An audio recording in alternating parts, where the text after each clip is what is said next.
So our focus now is putting organic and minerals back into the soil. So this stuff was just kind of left for a while, like 40 years. It used to be the old CBH chicken farm, and they let it go.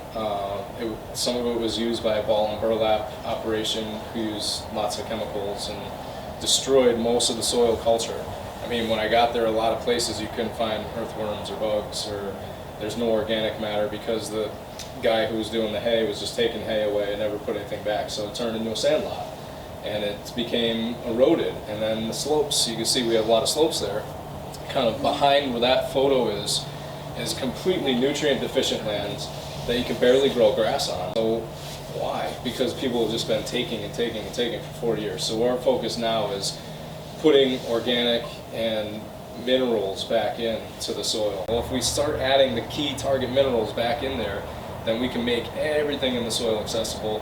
And lo and behold, organic farming and biodynamic farming becomes more productive than conventional farming. You start seeing soil health and diversity, and you get bugs and insects and microbes, and that's life. And that's where we found that actual food feeds people. That's where food comes from, is your dirt. It's all life from your soil. So you can get synthetically grown food, and it may have some minerals and vitamins in it, but it doesn't have that life spectrum that food contains when it's grown in good soil.